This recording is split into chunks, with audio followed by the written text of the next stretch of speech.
Hello, I'm Anthony. I'm in the process of remixing a song at the moment. This is a song called Insomnia that I wrote a couple of years ago, and it usually takes me about that long to figure out what's good and what's bad about a song that I've written.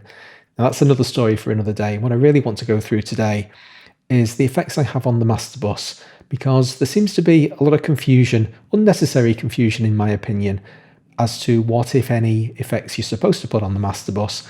I'm going to go through the effects that I have on my bus today and show you each of them, what they're doing, and hopefully justify why it's perfectly reasonable to have stuff on the master bus. And I hope you enjoy this video today. Check out the Patreon and channel member links below if you'd like to help support my channel so that I can carry on making these videos. Okay, here's how we're going to work today. I'm going to play you a short excerpt of this song with no effects on the master bus at all. Let's have a quick look at it. There are 4 effects we're going to talk about today. They're all currently muted. The copies of Insight that you can see there are simply loudness meters. You can ignore them. So we're going to hear the thing effectively dry. This is the best I can possibly do. The whole point about applying effects to the master bus is that you get the song sounding as good as you possibly can. And that's where I'm at right now. So as far as each individual track is concerned, and collections of tracks have their own kind of sub-masters, all of that work is done. And this is what it sounds like so far. An endless day begins again. The fog of morning, barely even there. I can't do any better than that. That's the very best sound I can generate. The whole idea of applying further effects on the master bus is that single sound, everything that's pumping into the master bus, that one stereo output, needs to be glued together. You hear this word glue being used an awful lot. It's just the perfect description of how I think you should approach applying effects to the master bus. And the first example is compression. It's also important for me to say that all of these effects are subtle. Once we've examined them individually and we understand what they're doing, I'll A/B the entire insert chain and you'll hear, hopefully, I think it's a really pretty dramatic effect that they're all having on the sound. It's also important for me to say, good grief, so many caveats. All of these copies of Insight are there to prove that there is no loudness bias whatsoever. I'm not going to go through this because it's very tedious, but basically what I do is I set up 4 copies of Insight. I then run the song for a significant portion of time, at least 30 seconds, preferably a minute, and I make sure that what's going in is the same volume as what's coming out. So the effects on the master bus are not increasing the volume at all. So we'll start with the compressor first. It's bypassed at the moment. I'll get the song running and I'll basically turn the compressor on and off, and you'll hear it basically just very slightly squashing the entire thing together, and it really makes it feel fuller and more consistent to a very, very minor extent. It's really not doing very much compression at all. Let's see if we can catch it. An endless day begins again. The fog of morning, barely even there. And I'm recalling the hours that never end. If you're struggling to hear it, maybe listen to choose a particular sound, choose an instrument, maybe the snare. That's usually a good one for catching the compressor. Anything that's got punch, that's where those transients are going to kind of pop through. And as it turns on and off, you'll hear that when the compressor's on, everything just sounds a little bit louder and richer, but it actually isn't. In terms of volume matching, it's exactly the same volume. Let's try again.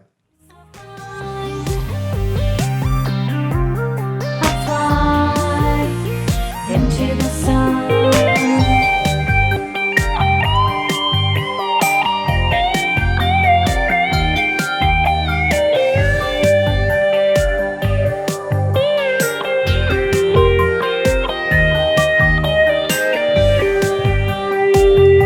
Yeah, it just sounds flatter without it. It's a strict improvement.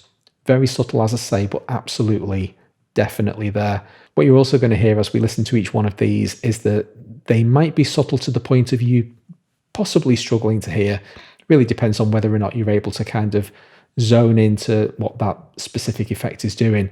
When I bring all three in at the end, the effect will be hopefully 3 times more dramatic. Okay, next batter up. This is probably my favourite master bus effect of them all. The Trident was basically like a channel strip, a master bus channel strip. This is a preset out of the Arturia box. The wide mix bus is enhancing the stereo effect. So this insert is basically there to improve the quality of my stereo processing. Once again, I've done individual stereo work on each of the tracks, but what this channel strip is going to do is, instead of processing left and right, which is your traditional perspective, it's actually processing mid and side. So it's scooping out the stuff that's actually mono, and it's enhancing the stuff that's in stereo. Now, in this particular song, ordinarily you'd have vocals right down the middle, and that you'd have to basically compensate for the fact that this thing is going to pull your vocals out. On this particular song, it's a paired stereo vocal take. As you can see, I've got 2 different vocals panned pretty hard left and right, where I asked Pauline to sing exactly the same passages. So she's singing it twice, and you're hearing that very slight mirroring. So in this particular case, the Trident is enhancing that stereo effect. Let's see if we can catch this, and we'll go back to the beginning again so that we can hear the vocals. An endless day begins again. The fog of morning, barely even there. And I'm Brilliant. recalling the hours that never end. Then with no warning, the signal turns to red. If you can't hear that, I don't know what to say. That's just absolutely night and day for me. This is a stock preset right out of the Arturia preset bank, and I'm actually using this at the moment. I'm using this Trident preset, the wide mix bus, on all of the music that I write. It simply makes everything strictly better, and that's highlighting an inadequacy on my part because I'm not doing the stereo processing as well as this thing can. But I put my hands up and say, okay, this is magnificently emulated software of one of the most famous mixing desks of all time. And yeah, it just improves everything that I write. So that's number 2, and my favourite of the 3 effects. The third is probably the most famous of the 3 effects, though. The Pultec Equalizer is venerated and an industry standard. And what we're basically getting with this one is a little bit of boost around 3K. As much as anything, it's the fact that it's going through the circuitry. Granted, it's an emulated Pultec. I can't afford a real one of these things. But the way to look about this one is that it's an overall shimmer improvement. It just basically makes the song glisten in a way that I've not been able to find any other effect that can quite accomplish the same effect. So let's have a go with this one.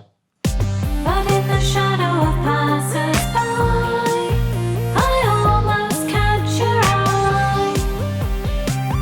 The night rolls on, and I'm left alone. If I could find a moment's peace of mind, I'd fly into the sun.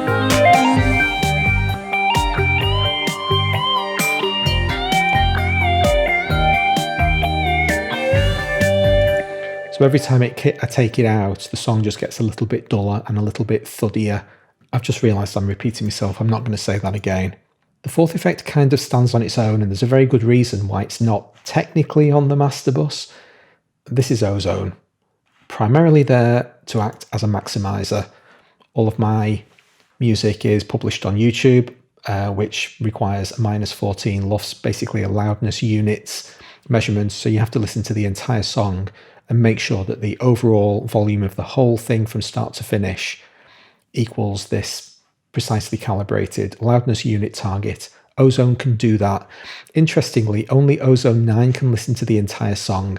Subsequent versions of Ozone, which I do own, Isotope took this feature away, and now it'll only analyze a small part of the song. And I asked Isotope why, and they said because that's not what this is supposed to do. The maximizer is not supposed to do this job. Well, sorry Isotope, I disagree, because this is a fantastic way to do that job. I need something to get my song to minus 14 LUFS. This does it really well, so I'm going to carry on using Ozone 9.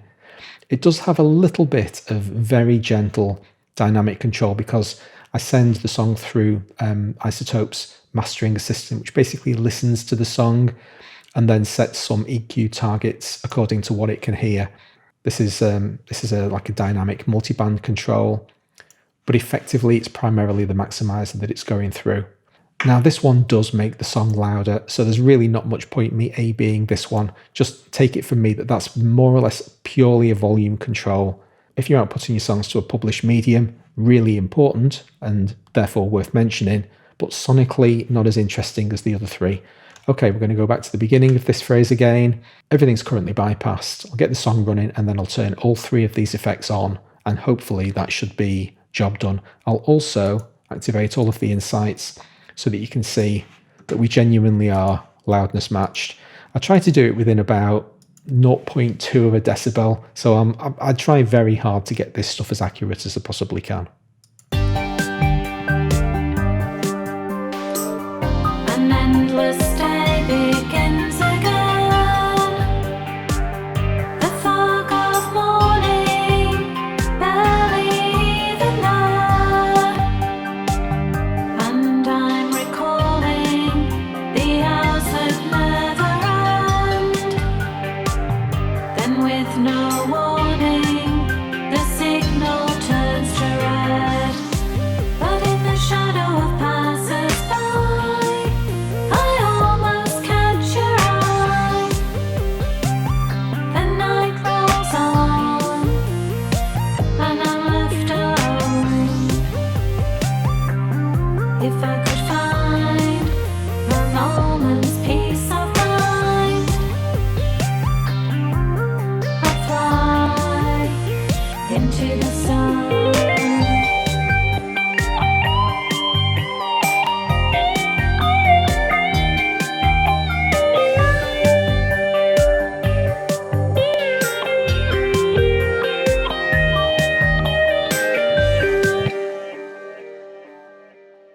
Oops, started talking without the mic back on. I'll let it run a little bit into the solo there just to highlight that it's not just a vocal effect, it really is operating on the whole song.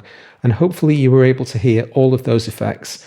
That little kind of improvement of dynamic quality from the compressor, the improvement of the stereo mix from the Trident, and the extra glisten or shimmer from the Pultec. At the moment, this is the holy trinity of master bus effects, and a large part of it is personal choice. There are multiple different tools that will do a very similar job. At the moment, I'm loving using these, and they're really just doing such an effective job for me and taking the song beyond not only what might be considered to be technical inadequacies on my part, not being able to do this stuff in song, but also using the intrinsic qualities of those tools to take it further than it could be without them being there at all.